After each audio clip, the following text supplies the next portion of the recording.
This story is titled, When I Opened My Mail, I Found a Lawsuit. My sibling's wife accused me of inappropriate contact with her daughter. Even my parents took her side and called me a disgrace before cutting me off. But now that the truth came out, they're begging for forgiveness. Hey Reddit, my name is Tyler, and I'm 41 years old. For the past few years, I've been living in Miami after moving down from up north, and I've never once regretted that decision.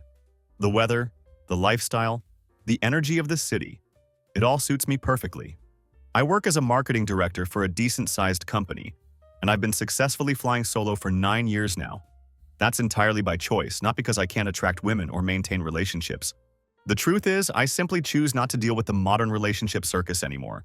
There's too much drama, too many games, and far too many ways for things to explode spectacularly when you try to walk away from someone. I'd rather crank up some Slipknot, hit the gym until my shoulders are screaming in protest, and live my life without someone constantly poking at my boundaries and testing to see what breaks me. It's a peaceful existence, and I've built it exactly the way I want it. This whole clusterfuck of a story started when my younger brother Brandon hit the tech lottery in a big way. I could practically smell the vultures circling from miles away, and I knew exactly what was coming. Brandon is 36 and had been grinding through startup hell for years, living on instant noodles and false hope like every other code monkey in the tech hub. The guy had been struggling to make ends meet while trying to build his career, but he also had the added responsibility of raising 2 kids on his own. Brandon has full custody of Maya and Ethan from his previous marriage, after his ex-wife moved across the country for work. So there he was, doing the single dad thing while simultaneously trying to build something meaningful in the tech world. It's not easy being a single parent under the best of circumstances, let alone when you're working 80-hour weeks trying to get a startup off the ground. Then his blockchain company got bought by Google for absolutely stupid money. We're talking retire at 36 and buy a yacht with cash kind of money. I wasn't bitter about his sudden windfall. Brandon's a solid dude who genuinely deserves some luck in his life. I've got my own place, decent savings, and I've built my life brick by brick over 22 years of consistent grinding. I'm comfortable with what I've accomplished on my own terms. But here's the thing I knew that Brandon didn't seem to grasp. When average guys suddenly start swimming in that kind of cash, every parasite within a 60-mile radius starts sniffing around for an opportunity. It's like blood in the water for a certain type of predator, and I could already sense them circling. Brandon went full nouveau riche immediately after his windfall, and honestly, I couldn't blame him for wanting to enjoy his success. Designer everything became his new normal. Clothes, accessories, whatever caught his fancy. He bought himself a Tesla that cost more than most people's houses, something that would have been completely unimaginable just months earlier when he was scraping by on instant noodles. He also moved into this incredible penthouse downtown with floor-to-ceiling windows that offered stunning views of the city. These were classic new money moves, but hey, it was his choice and his money to spend, however he wanted. Then that girl slithered into the picture, and I immediately knew we had a problem on our hands. I'll call her Victoria for the purposes of this story. They met exactly 7 months after his windfall, and trust me, that timing wasn't a coincidence. She claimed to be a freelance graphic designer, which sounded legitimate enough on the surface, but she carried herself like old money royalty, despite supposedly being between jobs and struggling financially. Everything about Victoria was absolutely perfect in that artificial, calculated way that immediately sets off alarm bells if you know what to look for. Her makeup probably took 2 hours every morning to achieve that flawless look. She carried a purse that cost more than my motorcycle, and her nails were done weekly like clockwork with intricate designs that clearly weren't cheap. According to her story, she was currently between apartments while building her creative portfolio, which explained why she needed temporary housing arrangements. But here's the thing. Her bad luck was that she ran into someone who can spot walking red flags like a hawk circling at 4,000 feet. I've encountered her type before, twice actually, so I knew exactly what I was looking at the moment Brandon introduced her to the family. This wasn't going to end well for anyone involved. Here's what most people don't understand about professional gold diggers. They're not the stereotypical trailer park trash with daddy issues that you see in movies. The elite ones, the truly dangerous ones, are sophisticated predators who study their prey like scientists conducting research. They understand psychology on a fundamental level, they research their targets extensively before making contact, and they move with surgical precision to achieve their goals.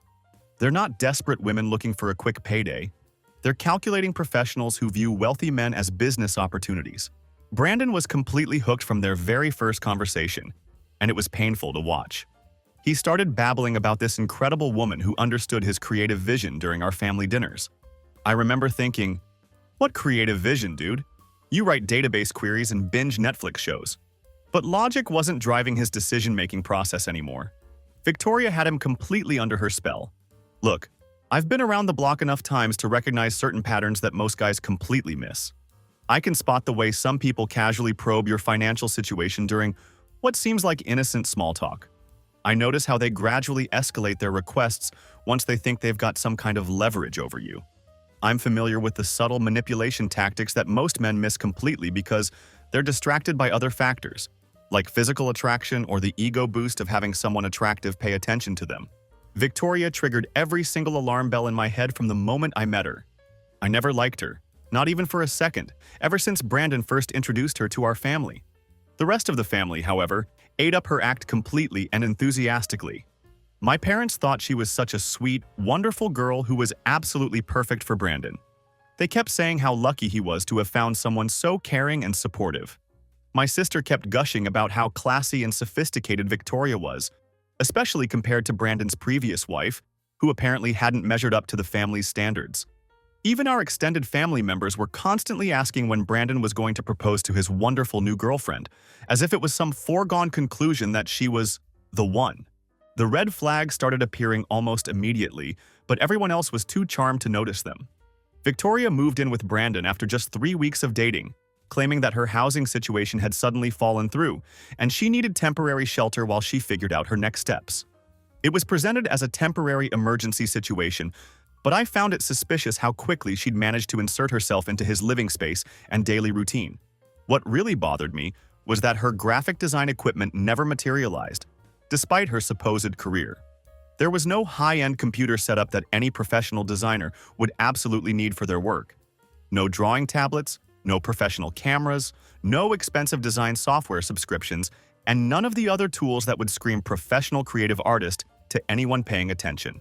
For someone who claimed to make her living as a freelance graphic designer, her lack of professional equipment was glaring. When I tried asking her about her actual work and current projects, she gave these incredibly vague responses about lifestyle branding and personal marketing consultation. Nothing concrete, nothing specific, just buzzwords strung together in a way that sounded impressive but meant absolutely nothing when you actually analyzed what she was saying. The money conversation started immediately too, which was another massive red flag that everyone else seemed to ignore completely. She'd casually mention expensive restaurants she used to frequent regularly before her circumstances changed for the worse. She'd talk about missing her old Lexus like it was a dead relative she was still mourning. She'd drop hints about her friend's boyfriend surprising her with expensive jewelry, making sure to emphasize what quality men provide for their women when they truly care about them. These were never direct demands for money. She was far too smart and experienced for that amateur hour bullshit. But she was always planting seeds about lifestyle expectations and what constituted appropriate treatment from a man who valued his woman. It was psychological conditioning disguised as casual conversation. At Christmas dinner, I caught Victoria doing something that confirmed absolutely everything I suspected about her true motivations. She was sitting there Googling Brandon Chen net worth Google buyout on her phone, not even trying to be subtle about it. She was literally researching the exact size of her target's bank account right there at our family dinner table. When she noticed me watching her, she quickly switched to Instagram like nothing had happened. But the damage was already done. I'd seen exactly what she was doing. That moment confirmed everything I suspected about this woman. She wasn't just some struggling artist who'd fallen for my brother's charm. Victoria was a professional hunter, and my brother was walking around with a bullseye painted on his forehead, completely oblivious to the danger he was in. The thing that frustrated me most was that I tried warning Brandon multiple times about what I was seeing. But guys simply don't listen when they're getting regular action and ego validation from someone attractive. Logic just bounces right off that hormone shield like bullets off Superman's chest. It's impossible to get through to them when they're in that state. Dude, she moved in after 3 weeks and hasn't contributed a single dollar to any expenses, I told him during one of our gym sessions, trying to appeal to his logical side.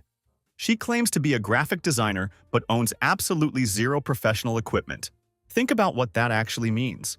You don't understand our dynamic, he'd respond, while benching twice his usual weight, clearly energized by whatever was happening in his personal life. She's been hurt before by guys who didn't appreciate her artistic talents. She needs time to feel secure and safe before she's willing to open up about her work and her past.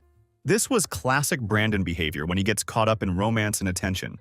He'll rationalize literally anything to avoid admitting that he might be getting played. The evidence could be staring him right in the face, and he'd find a way to explain it away because accepting the truth would mean admitting he'd been fooled. So I backed off and decided to watch from the sidelines for a while. Sometimes you have to let people make their own mistakes and learn from the consequences. You can't save someone who doesn't want to be saved, no matter how much you care about them. But I was definitely ready for when the whole thing inevitably went sideways because I knew it would. After all, Brandon is my brother, and I wasn't going to abandon him when reality finally hit. After New Year's, Victoria started pushing boundaries much harder and more aggressively.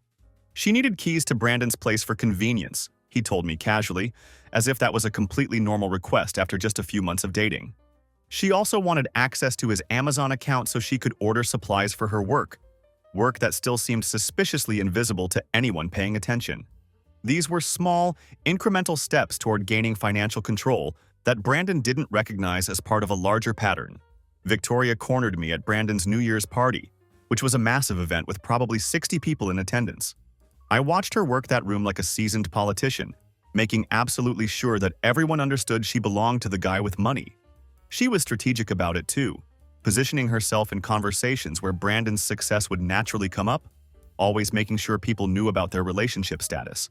"Tyler, Brandon talks about you constantly," she said, approaching me with that perfectly practiced fake smile while placing her hand on my arm in what was clearly a calculated gesture. "He mentions how protective you've always been of him. It's really sweet how much you care about your brother." I kept my response simple and neutral, not wanting to give her any ammunition to use later. "Just want what's best for my brother." "Of course you do," she replied, and I could see her evaluating my response, trying to figure out how to play this conversation. "I think there might be some misunderstandings about my intentions, though. I want you to know that I love Brandon deeply, and I'm not going anywhere anytime soon." "Good to know," I said, keeping my tone as non-committal as possible. "I really hope we can develop a genuine friendship," she continued, but the smile stayed perfect while her eyes went completely Arctic cold. "It would be so unfortunate if Brandon ever had to choose between his girlfriend and his brother, don't you think?" There it was, the threat wrapped in fake sweetness and concern. This bitch was basically declaring war on me while pretending to want peace and family harmony.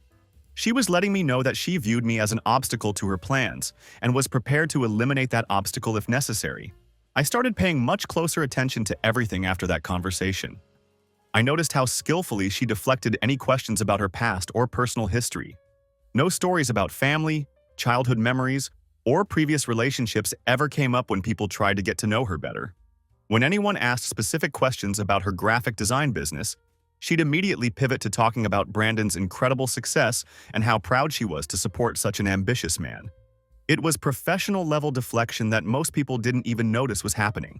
Her financial requests became more aggressive and strategic too, always carefully calculated to seem reasonable and urgent. She'd have car repairs that cost exactly the amount Brandon had mentioned investing the previous week. Her sister would have a medical emergency that required precisely the amount of Brandon's quarterly bonus. These were always urgent emotional crises that demanded immediate financial solutions, and the timing was never coincidental. By spring, she was floating the idea of joint bank accounts because it would make their financial planning so much easier. She started suggesting how generous and caring it would be if Brandon helped her parents with their mortgage payments. She'd bring this up during family dinners too, really emphasizing how much she cared about family financial security and how wonderful it was when families supported each other through difficult times. Most guys never see women like Victoria coming because they don't charge in swinging like some obvious scam artist. Instead, they chip away slowly and methodically. It's completely calculated and systematic. They ease into your life gradually, testing limits and boundaries to see what they can get away with. They normalize the idea of covering expenses for them, just this once, because of some emergency or special circumstance. They don't try to take control of everything all at once because that would be too obvious and would trigger alarm bells. Instead, they make you hand over control piece by piece, one small, reasonable request at a time. Before you even realize what's happening, one small request has turned into full-blown financial access and dependency. But Brandon isn't completely brain-dead, and the constant financial pressure finally started triggering his internal suspicion circuits. After months of this gradual escalation, Something finally clicked for him. He showed up at my place one evening looking completely stressed out and defeated, which immediately told me that reality was starting to break through his romantic delusions. "I think I screwed up big time with Victoria," he said without any preamble, just diving straight into what was bothering him. "How so?" I asked, trying to keep my tone neutral and supportive rather than saying, "I told you so." "I've been tracking our expenses because something felt really off about our financial situation," he continued, clearly having given this a lot of thought. "She constantly claims she's completely broke and struggling financially, but she's spending money constantly on expensive things. Professional skincare products that cost more than my monthly car payment. $12 specialty coffee every single morning from that boutique place downtown. Weekly nail appointments that run $90 each time, not including tips. Either she's lying about being poor or the money is coming from somewhere else that she's not telling me about." I stayed quiet and let him work through the logic himself, knowing that he needed to reach these conclusions on his own rather than having me push him toward them. And when I finally asked to see her actual design portfolio, real work she's done for actual paying clients, she got defensive as hell about it, he said, his frustration clearly building. She said I was being controlling and possessive, and that real artists don't perform on demand for skeptical boyfriends who don't trust their talents. He looked completely defeated and exhausted by this point, like someone who'd been carrying a heavy burden for months and was finally ready to set it down. "Tyler, I don't think she's actually a graphic designer at all," he admitted, finally saying out loud what I'd suspected from day one. "I think she's been playing me this entire time, and I've been too stupid and distracted to see it clearly." "What's your plan?" I asked, already suspecting what was coming next, but wanting to hear him say it. "I'm going to confront her directly and ask the hard questions that I should have asked months ago," he said with more determination than I'd heard from him in a while. "I'm going to demand honest answers about her career, her finances, and where this relationship is actually going. If she's been lying about her career and her financial situation, what else has been fake about our entire relationship?" I felt genuinely bad for Brandon in that moment. He's fundamentally a decent guy who had been completely broken after his divorce. His previous ex-wife had left him to raise 2 kids completely alone, which was emotionally devastating for him. When Victoria showed up giving him attention and validation at exactly the right time, he was vulnerable as hell and desperately needed to believe that someone actually cared about him again. He'd been thinking with his emotions for 9 straight months, running on hope and hormones instead of logic. But now, reality was finally cutting through that hormone fog, and he was starting to see the situation clearly for the first time. "Be careful when you corner her about all this," I warned him, sensing that things were about to get much more complicated. "People can get really nasty when their scams get exposed and they realize the game is over." I had absolutely no idea just how nasty this particular person could get when backed into a corner. That was my mistake. I underestimated exactly what Victoria was capable of when her meal ticket was threatened. The confrontation went down exactly 3 days later. Brandon finally asked the hard questions about money and her supposed career that he should have asked months earlier. According to what he told me afterward, Victoria tried every manipulation tactic in the book when she realized he was serious. She turned on the tears and played the victim, claiming he was being cruel and unreasonable. She threatened to leave him if he couldn't trust her and support her during a difficult time. But Brandon held firm this time and demanded actual proof of her stories instead of more emotional manipulation. When none of her usual tactics worked, she tried redirecting the blame onto me. She started making wild accusations about how I'd been undermining their relationship from the very beginning, poisoning Brandon's mind against her with lies and manipulation. She claimed I'd been acting inappropriately toward her at family gatherings, making her uncomfortable with my behavior. These were complete fabrications, but she sold them with absolute conviction and emotional intensity that would have been convincing to someone who wasn't paying attention. Fortunately, Brandon saw through her desperate attempts to deflect responsibility and make me the villain in their relationship problems. He kicked her out that very night, cut off her access to his accounts and credit cards, changed the locks on his apartment, and told her to disappear from his life permanently. I found out about all of this because he called me afterward, completely shaken up by the experience and apologizing profusely for almost believing her garbage accusations about me. He felt terrible for even momentarily considering that I might have been inappropriate or had ulterior motives in warning him about her. I thought that was the end of our Victoria problem, and that we could all move on with our lives now that she was out of the picture. That shows exactly how badly I underestimated what a vindictive psychopath does when her carefully planned meal ticket gets yanked away from her without warning. I was about to learn that lesson in the most brutal way possible, Exactly 4 days after Brandon tossed Victoria out of his life, someone knocked on my door. I opened it to find 2 Child Protective Services investigators and a police officer holding official paperwork that would change my entire existence. "Tyler Chen, we need to discuss some very serious accusations that have been made against you," the officer said in that official tone that immediately tells you your life is about to be turned upside down. My brain completely short-circuited for a moment. I couldn't process what was happening or why these people were standing at my door with official paperwork. "Accusations about what exactly?" I managed to ask. "Inappropriate sexual behavior with minors," one of the CPS investigators said bluntly. "We've received detailed reports about questionable conduct with Brandon Chen's children during family gatherings and other occasions. Let me be crystal clear about something that anyone who actually knows me would confirm immediately. I don't like kids, never have, and probably never will. I tolerate Brandon's kids because they're blood family and that's what you do for family. But I'm definitely not the uncle who volunteers for babysitting duty or gets excited about spending time with children. I help with homework when specifically asked, play video games with them occasionally when they're bored, and handle basic family obligation stuff. That's the extent of it. The idea that I would want inappropriate contact with children is absolutely ridiculous to anyone who has spent 5 minutes around me with kids. This has to be some kind of terrible mistake," I said, still trying to process the surreal nature of this conversation. "Who filed these reports?" "We received an anonymous tip 4 days ago with very detailed information about ongoing inappropriate behavior," the cop explained. "You need to come to the station for formal questioning immediately." 4 days ago.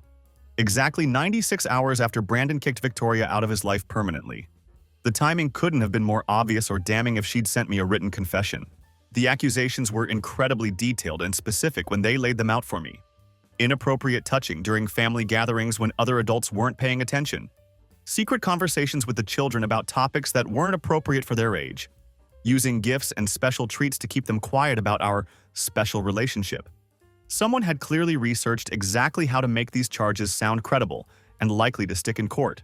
But here's the thing that absolutely destroyed me more than the accusations themselves. They told me that Brandon had filed supporting criminal charges. My own flesh and blood brother had submitted an official police report for child endangerment based entirely on his psychotic ex-girlfriend's word. He wasn't just cooperating with an investigation or reluctantly providing information when asked. He was actively pushing for my prosecution on felony charges that could mean serious prison time if I was convicted.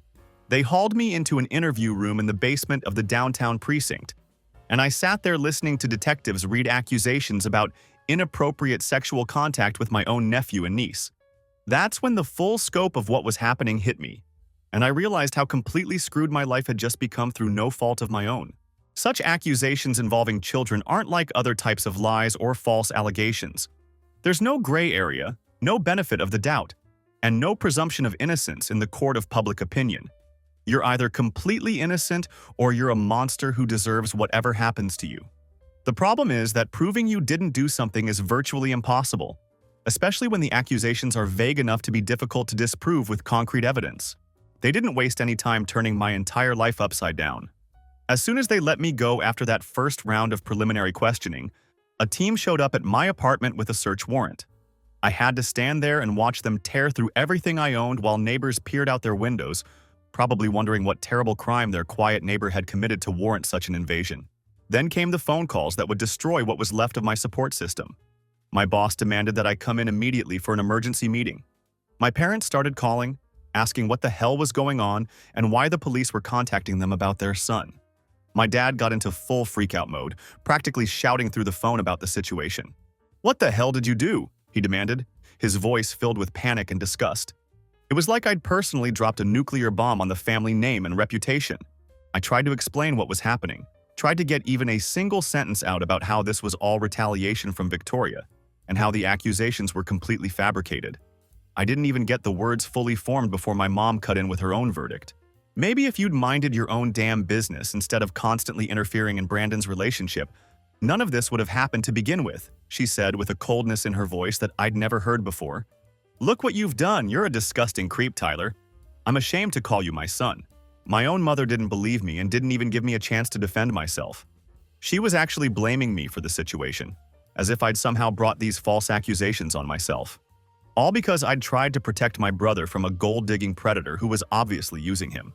I stayed silent because she wasn't giving me any opportunity to explain or defend myself against these lies. The last thing she said before hanging up was, "Stay away from this family until you get your life sorted out and figure out what kind of person you really are." That's when I finally realized that my family wasn't just failing to support me during the worst crisis of my life. They were actively choosing the comfortable lie over the uncomfortable truth because it was easier for them to believe I was guilty than to admit they'd been completely wrong about Victoria's character. It was more convenient to make me the villain than to face the reality that they'd been manipulated by a professional con artist. My entire world was crashing down in real time, and I was helpless to stop any of it. The legal machine moved with frightening speed once it got rolling. They seized all my computers and electronic devices for forensic analysis. They searched every inch of my apartment looking for evidence of crimes that had never happened. They interviewed neighbors about my behavior around children, trying to build a pattern of suspicious conduct. My company put me on immediate administrative leave pending the outcome of the investigation, which was corporate speak for, "You're fired, but we can't say that yet." I got a court restraining order that said I couldn't be within 600 feet of schools, playgrounds, daycares, or anywhere children might be present. This was particularly ironic since I was never hanging around these places anyway. I'm not exactly dying to spend time around sticky-fingered little goblins under the best of circumstances. In less than 48 hours, I went from being a successful marketing director with a stable life to being a suspected child predator whose existence had been completely dismantled. All because I'd tried to warn my brother about his manipulative girlfriend and protect him from being financially exploited. The worst part of this entire nightmare was knowing that Brandon understood exactly what Victoria was capable of. He had just spent weeks discovering her lies and manipulation tactics firsthand. He knew she was vindictive, calculating, and willing to destroy people who got in her way. But when she aimed those same weapons at me, he chose to believe every single word she said without question. My own brother picked his lying, psychotic ex-girlfriend over me when it mattered most. Throughout this absolute hell, my buddy Tank was the only person who stood by me and never wavered in his support. We've been tight since college, and he knew the accusations were complete bullshit immediately without needing any explanation or convincing. "I have mad respect for you, bro. But dude, you barely tolerate kids on your best days," he said when I called him having a complete panic attack about what was happening to my life. "You literally avoid family events when there's going to be screaming children everywhere. You complain about having to interact with kids for more than 5 minutes. This is obviously revenge from that gold-digging psycho, and anyone with half a brain can see it." Tank was absolutely right about my relationship with children. I'm not a kid person at all. I find them irritating and exhausting most of the time. I'm polite to Maya and Ethan because they're Brandon's offspring and family obligations matter, but I don't actively seek out time with them or enjoy extended interactions. I taught Ethan to throw a decent spiral last summer when he asked for help. I played some Mario Kart with Maya a few times when she was bored. These were normal uncle interactions that any reasonable person would recognize as completely innocent and appropriate. But that's the evil genius of false accusations. They don't have to make logical sense to people who actually know you and your character. They just have to sound plausible enough to strangers who are making life-altering decisions about your future based on limited information and official reports. Once the investigation officially started, my entire existence became a living hell that seemed designed to break me down psychologically. I had to hire a criminal defense attorney who specializes in these types of cases, which cost me $50,000 upfront just to get proper legal representation. He warned me during our first meeting that these situations can drag on for years and cost exponentially more money before reaching any kind of resolution. That court restraining order was absolutely devastating to my daily life. I had to immediately move out of my apartment because there was an elementary school just 5 blocks away, which violated the terms of the order. Try finding decent housing when background checks reveal an active investigation for child-related crimes. It's nearly impossible to find anyone willing to rent to you. I ended up in a shitty studio apartment paying month-to-month rent because no legitimate property management company would approve a lease for someone in my situation. The landlord was some sketchy guy who didn't ask too many questions as long as I paid cash up front every single month. It was a significant downgrade from my previous living situation, but it was the only option available to me.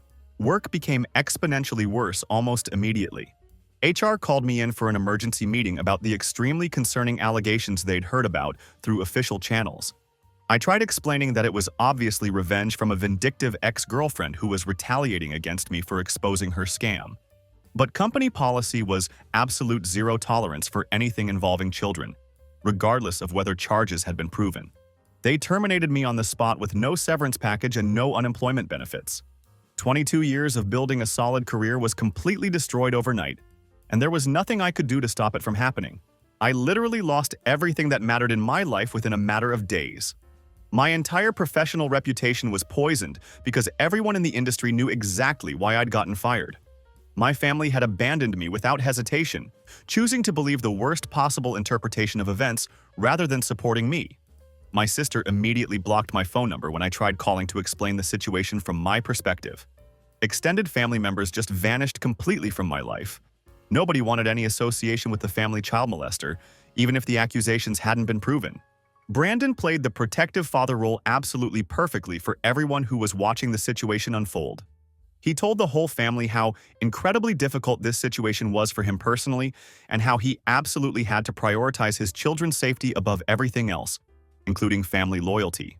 He made himself the primary victim in the story while actively helping prosecutors build their case against me. It was a masterful performance that earned him sympathy from everyone who didn't know the real truth about what had happened. The investigation dragged on for 10 agonizing months of my life stuck in complete limbo.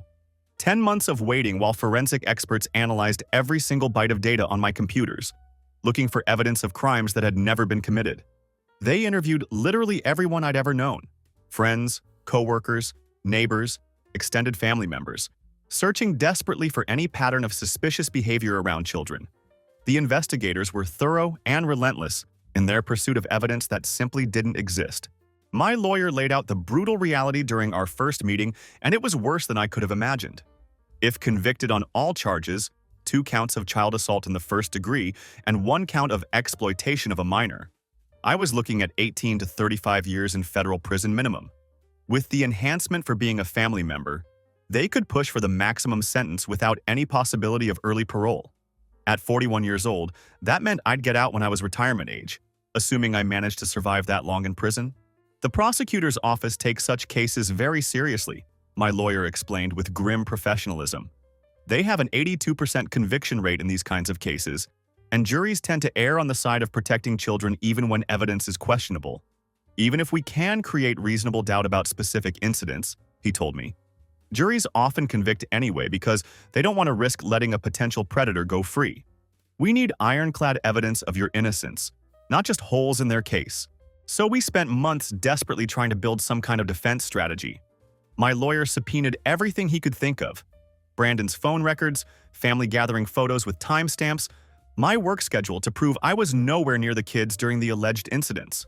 We interviewed every family member who'd been present at gatherings where I'd interacted with Maya and Ethan, hoping to find witnesses who could testify about the innocent nature of our interactions. I felt completely disgusted and violated throughout this entire process. The idea that these accusations were even being associated with my name was nauseating. The problem was that Victoria had been incredibly smart about her timeline and the specifics of her lies. She'd placed the alleged incidents during periods when it was just casual family time with no specific events or clear alibis. Just general interactions over the course of several months. How do you prove you didn't touch a kid inappropriately during a normal family barbecue 9 months ago when there were no witnesses paying particular attention? Meanwhile, Victoria was playing the concerned stepmother role absolutely flawlessly, even though she was just a girlfriend who'd been in Brandon's life for less than a year. She'd voluntarily testified 4 times for the prosecution, with each session becoming more detailed and convincing than the last. Her story was crafted perfectly, not too detailed to be obviously fabricated, but specific enough to sound credible to people who didn't know her true character. The prosecutor absolutely loved her testimony because she presented as a brave woman coming forward to protect innocent children from a predatory family member. She knew exactly how to play that part for maximum impact. Maya and Ethan were interviewed multiple times by child psychology specialists, and thank God they're fundamentally honest kids with good hearts. Their testimony was the only thing keeping me from being completely buried under these false accusations. They consistently described normal uncle interactions, helping with homework when they needed assistance, playing video games together when they were bored, teaching Ethan to throw a football properly when he asked for help. No inappropriate touching, no secret conversations, no fear or discomfort around me whatsoever. But here's the absolute nightmare of these types of cases. Even when children deny that abuse occurred, Prosecutors can argue that they're protecting their abuser out of misplaced loyalty or are too traumatized to tell the truth about what happened. In these twisted legal scenarios, the absence of evidence becomes evidence of how manipulative and psychologically controlling the abuser supposedly is. It's a completely rigged system where innocence becomes impossible to prove. Outside the legal system, life wasn't any better for me. My neighbors started treating me like I had a biohazard sticker permanently attached to my forehead.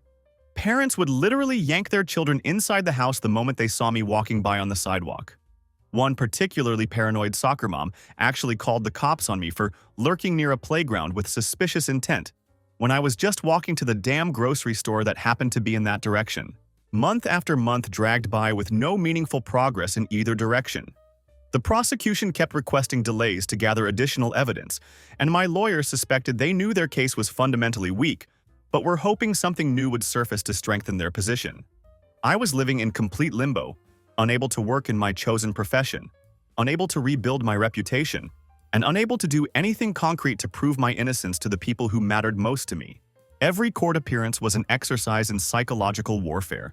I had to sit there while the prosecutor described in graphic, disgusting detail what I'd allegedly done to children I genuinely loved and cared about.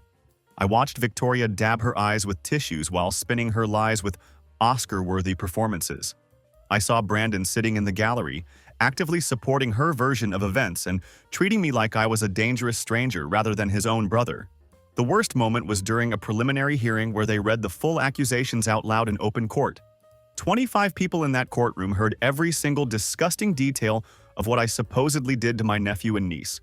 The court reporter was typing it all up for the official record, meaning my name would be permanently attached to those horrific words in legal documents that would exist forever. Throughout all of this nightmare, Tank remained my only lifeline and source of sanity. He brought groceries when I couldn't handle facing the public and the stairs. He helped with job applications when I couldn't focus long enough to complete them properly. Most importantly, he never once doubted my innocence or made me feel like I was a burden on his life. "This is straight-up character assassination," he'd say while we lifted weights in his garage, since I couldn't afford a gym membership anymore. That psychotic bitch knew exactly which buttons to push to completely destroy your life. But the truth always comes out eventually, and when it does, there's going to be hell to pay. Tank was giving me hope despite the fact that I couldn't see any positive signs on the horizon. By month 8 of this legal nightmare, I was seriously ready to take a plea deal just to end the uncertainty and psychological torture. My lawyer had found some inconsistencies in Victoria's timeline and testimony, but nothing decisive enough to guarantee an acquittal if we went to trial. The prosecution offered me 8 years if I pled guilty to lesser charges, inappropriate touching instead of the full assault accusations. 8 years versus potentially 35 if I lost at trial. My lawyer explained it in purely practical terms. It's not an admission of guilt, it's a business decision. You'd be out in 5 with good behavior, and you'd still have some years left to rebuild your life when you got out. I was seriously considering accepting that deal because 8 years seemed manageable compared to spending the rest of my life in prison. At least I'd still have some productive years left when I was released, assuming I could survive the experience of being a convicted child molester in the prison system. But let me tell you what kept me functional and fighting throughout this entire ordeal. Pure, burning rage. I was filled with absolute fury at Victoria for what she'd done to my life, and soul-crushing disappointment in Brandon that felt like actual physical pain in my chest every time I thought about it. This wasn't some random psychopath targeting me for kicks or personal entertainment.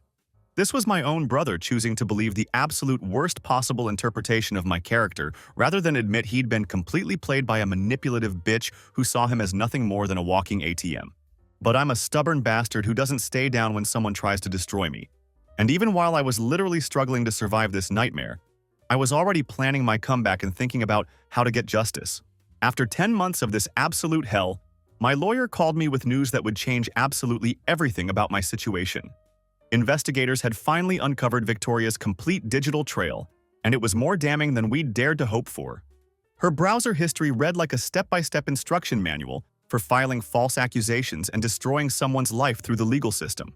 The investigators found searches for how to file convincing reports with Child Protective Services, making child endangerment accusations stick in court, removing unwanted family members through government agencies, and what evidence do prosecutors need for successful child abuse cases. She had literally Googled detailed instructions for systematically framing me for crimes I'd never committed. The smoking gun came when my lawyer's private investigator tracked down Victoria's roommate through social media and lease records. Initially, she refused to talk to us because she didn't want to get involved in legal drama. But once my lawyer explained that I was facing 35 years in prison for crimes I didn't commit, and that an innocent man's entire life was being destroyed by lies, her conscience finally kicked in.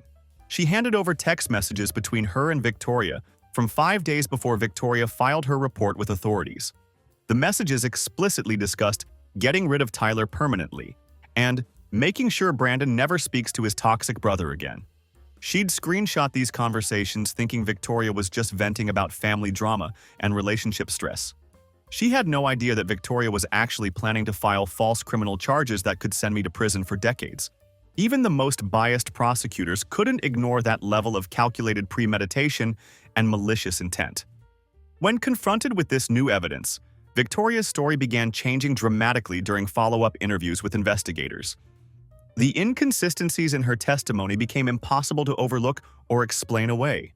Originally, she claimed the incidents had happened at family gatherings with multiple witnesses present, but she'd carefully positioned herself and me in ways that others wouldn't notice inappropriate behavior. Then she switched her story completely and started saying that I'd taken Ethan to my apartment alone several times for special uncle time, without other family members knowing about it. The problem with this version was that building security footage proved conclusively that he'd never once been to my place, not even with Brandon present. Next, she claimed that I'd given Maya a secret cell phone so she could contact me privately without her father knowing about our communications. This sounded plausible until phone company records showed that no such device had ever existed under my name or been linked to my accounts in any way. Each new version of her story contradicted all the previous ones she'd told, which is a textbook sign of someone frantically making stuff up as they go along rather than recounting actual memories of real events. The final nail in her coffin was the timeline itself. She had filed her incredibly detailed report exactly 96 hours after Brandon ended their relationship and cut off her financial access completely. For 9 straight months, she'd lived with Brandon and his children, watching every routine and every interaction between me and the kids. During all that time, she'd never once raised a concern, never mentioned anything inappropriate, never suggested that the children might be in danger around me. But the exact moment her financial safety net vanished and her meal ticket got yanked away, suddenly she remembered months' worth of detailed inappropriate behavior that needed to be reported to authorities immediately. The timing wasn't just suspicious. It was absolutely damning evidence of her true motivations. My lawyer presented the complete evidence package to the lead prosecutor in a meeting that lasted over 4 hours. The digital evidence of premeditation, the text messages proving revenge motive, the timeline inconsistencies, and Victoria's constantly changing story painted a clear picture of malicious fabrication designed specifically to destroy an innocent person's life. He called me the next morning with the words I'd been praying to hear for 10 agonizing months. All charges are being dropped immediately and permanently. The investigation has officially concluded that the accusations were malicious fabrications designed specifically to cause personal harm, and the state will not be pursuing any further legal action against you. I hung up the phone and just sat there staring at the wall of my crappy studio apartment for a straight 25 minutes. No tears, no celebration, no fist pumping, no calls to friends or family, just complete emptiness and exhaustion. You'd think I'd be jumping around my apartment, calling everyone I knew to share the good news and celebrate my vindication. Instead, I felt like someone had just told me that the cancer was gone, but I'd already lost both legs in the process.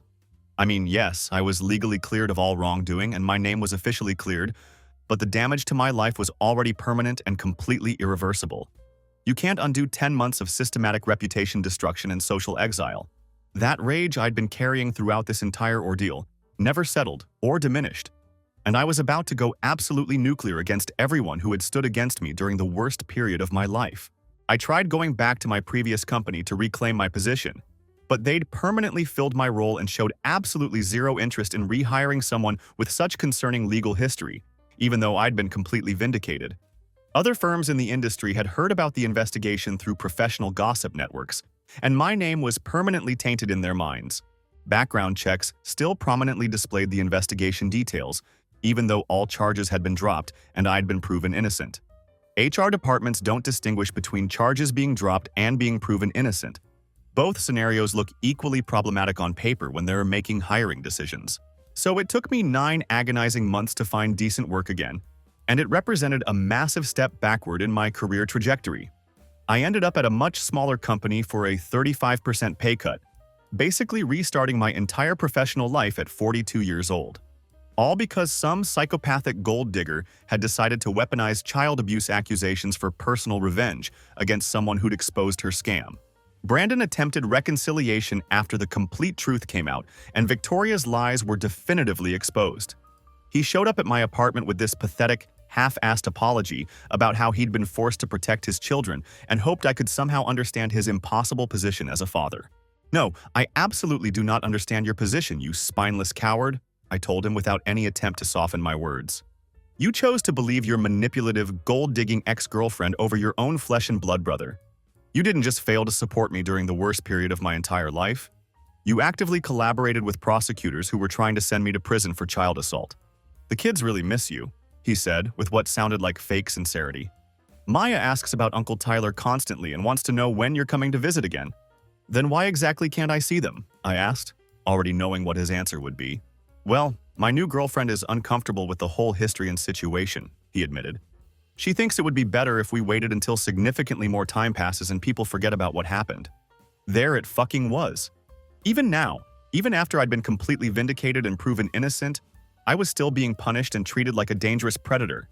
Brandon wanted convenient reconciliation where I would pretend everything was totally normal and forgiven while accepting that I'd never have a regular relationship with his children again. He wanted me to be grateful that he was graciously willing to speak to me while maintaining that I was still too risky to be around kids. I told him we were permanently finished as brothers. Some betrayals simply cannot be forgiven, no matter how much time passes or how many apologies are offered. Some bridges can't be rebuilt once you've burned them completely to ash through your own choices. But Victoria, she thought she was completely safe now that the criminal case was over. She'd gotten what she wanted in terms of destroying my relationship with my family and ruining my career. She'd moved to a different city to start fresh with whatever money she'd managed to extract from Brandon, probably already hunting for her next wealthy victim to manipulate and exploit. She was dead fucking wrong about being safe from consequences. Tank helped me research every possible legal option for getting real justice against this psychotic bitch. "You absolutely cannot let that psychotic bitch just walk away from this shit," he said while we were working on his Harley in his garage. "She cost you hundreds of thousands of dollars in legal fees and lost income, plus permanent reputation damage that will follow you for the rest of your career. There have to be serious consequences for what she did to you." He was absolutely right, and I wasn't about to let her escape accountability for destroying my life. I found a lawyer who specializes in suing people for defamation, intentional infliction of emotional distress, and malicious abuse of legal processes. It cost me another $28,000 upfront for representation, but this wasn't just about recovering money anymore. This was about ensuring that actions have real, lasting consequences. The beautiful thing about civil court proceedings is that you don't need proof beyond reasonable doubt like criminal cases require. You just need to demonstrate that it's more likely than not that someone deliberately lied and caused measurable damages to your life. We had mountains of irrefutable evidence against Victoria, her complete browser history showing systematic research into filing false reports, text message conversations explicitly discussing plans to destroy me permanently, the suspicious timeline proving she filed her accusations immediately after Brandon dumped her, her constantly changing and contradictory story during the criminal investigation, the prosecutor's official written conclusion that her accusations were malicious, lies designed to cause maximum harm. We meticulously documented every single penny of damage she'd caused to my life over the course of nearly 2 years. Legal fees totaling $81,000. Lost income from unemployment and career setback totaling $195,000. Moving expenses when I had to relocate due to the restraining order. Mandatory therapy costs to deal with the psychological trauma. Damaged credit scores from extended unemployment. Everything added up to $385,000 in direct, documentable damages. But I wasn't stopping at just financial recovery. I wanted substantial punitive damages for the intentional emotional harm, systematic destruction of my reputation, and deliberate abuse of the legal system to commit what was essentially a sophisticated form of character assassination. We were going for the maximum amount allowed under state law. The case took 20 grueling months to work through the court system. but I was determined to see it through to the end. Victoria hired some expensive downtown lawyer and tried every possible defense strategy they could think of. She claimed she genuinely believed the accusations were true based on concerning behavioral patterns she'd observed. She said she was courageously protecting innocent children from potential harm.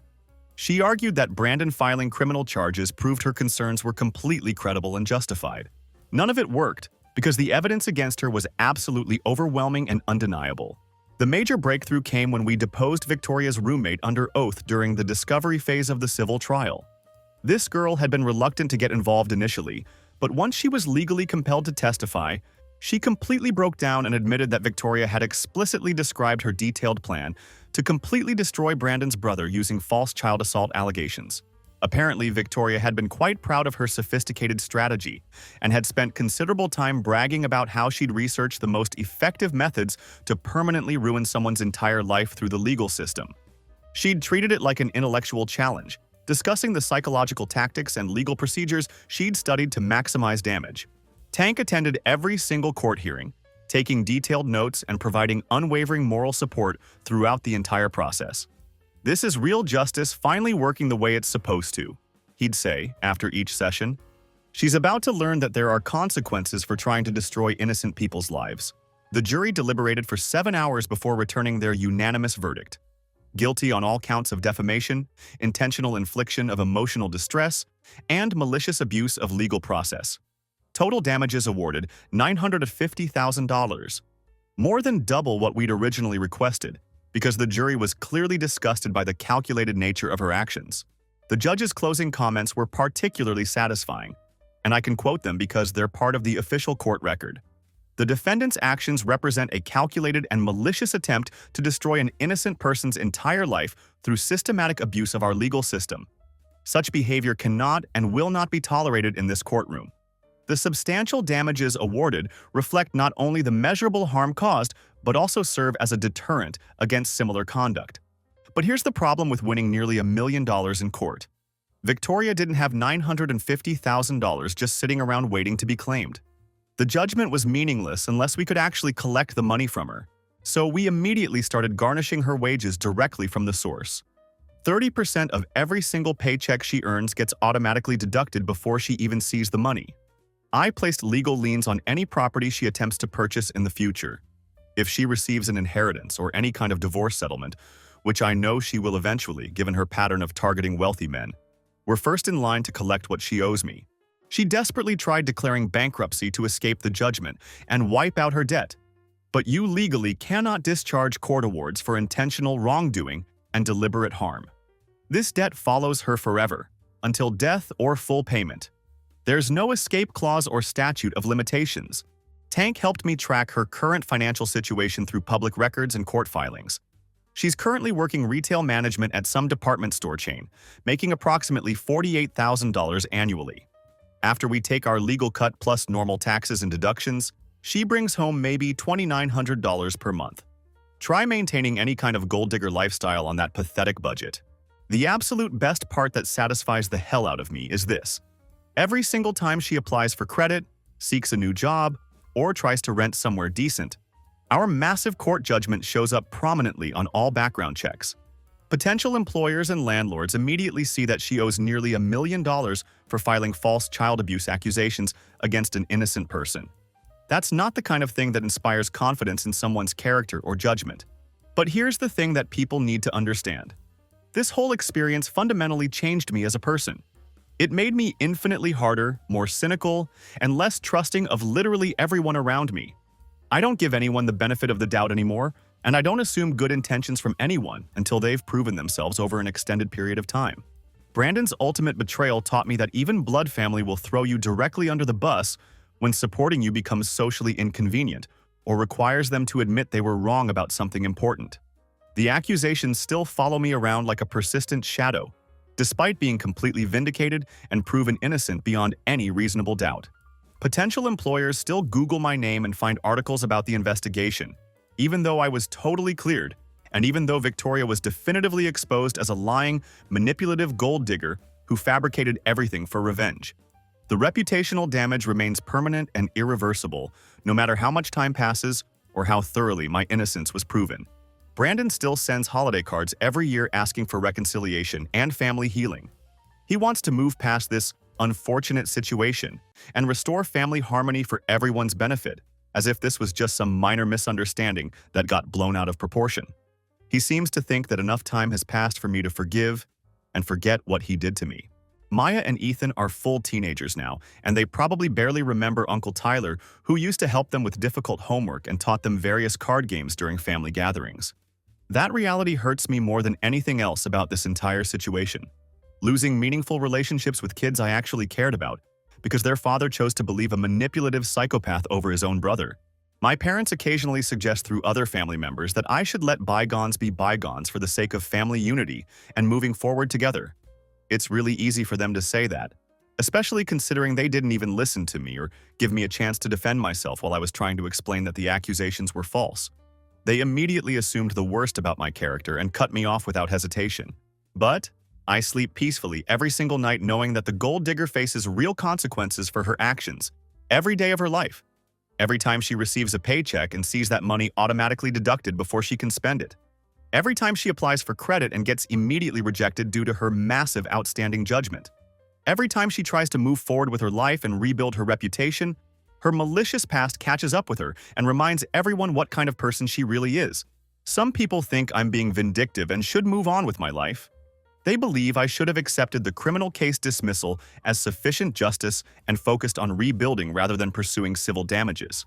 Those people have never had their entire existence systematically destroyed by lies and false accusations. They've never watched their own family choose comfortable fiction over uncomfortable truth, because it's easier to believe the worst about someone than admit they were completely manipulated by a professional con artist. Tank perfectly summarizes the situation whenever people suggest I should let it go. You didn't just win money back from that psychotic bitch. You sent a clear message to every other potential gold digger out there that there are serious consequences for trying to destroy innocent people's lives. The monthly garnishment payments remind Victoria of that message every single month, and they'll continue reminding her for the next 3 decades.